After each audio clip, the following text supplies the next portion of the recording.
প্ৰধানমন্ত্ৰীৰ নিৰ্দেশত উগ্ৰপন্থীৰ বিৰুদ্ধে গ্ৰহণ কৰা হৈছে কঠোৰ ব্যৱস্থা ৰাজ্যত সংঘটিত আৰক্ষীৰ এনকাউণ্টাৰ সন্দৰ্ভত এই প্ৰতিক্ৰিয়া সাংসদ কামাখ্যা প্ৰসাদ দাসাৰ নৰেন্দ্ৰ মোদীৰ সন্ত্ৰাসমুক্ত ভাৰতৰ স্বপ্ন সাকাৰ কৰিবৰ বাবে তৎপৰ হৈছে গৃহ বিভাগ আলফা চৰকাৰৰ শান্তি চুক্তি সন্দৰ্ভতো মন্তব্য সাংসদগৰাকীৰ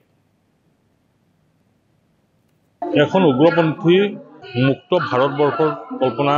মাননীয় প্ৰধানমন্ত্ৰী নৰেন্দ্ৰ মোদী ডাঙৰীয়াই কৰিছে আৰু ইয়াৰ প্ৰতিশ্ৰুতি দিয়া আছিল এটা শান্তিপূৰ্ণ ভাৰত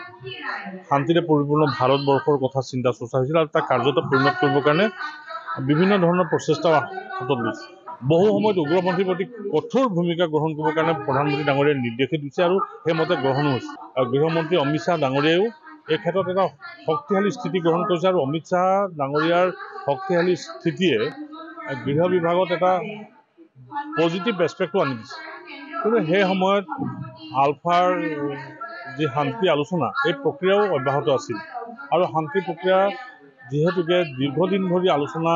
হৈ আছিল আৰু আমি যিমান দূৰ জানো শীঘ্ৰে এক চুক্তিত স্বাক্ষৰ কৰিব আৰু চুক্তি স্বাক্ষৰ হোৱাৰ পিছতে আৰু এটা দীৰ্ঘদিনীয়া সমস্যাৰো অন্ত পৰিব গৃহমন্ত্ৰী অমিত শ্বাহ ডাঙৰীয়া এই সম্পৰ্কে সম্পূৰ্ণ যুঁজা সম্পূৰ্ণ কৰিছে প্ৰধানমন্ত্ৰী নৰেন্দ্ৰ মোদী ডাঙৰীয়াৰ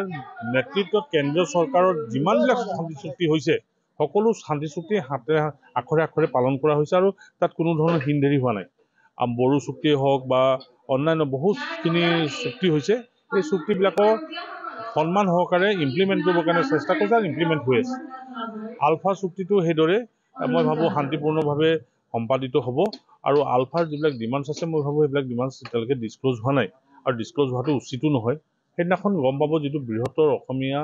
জাতিৰ হকে মই ভাবোঁ আলফাই যিবিলাক প্ৰস্তাৱ দাঙি ধৰিছে কেন্দ্ৰ চৰকাৰে সেই প্ৰস্তাৱবিলাক মানি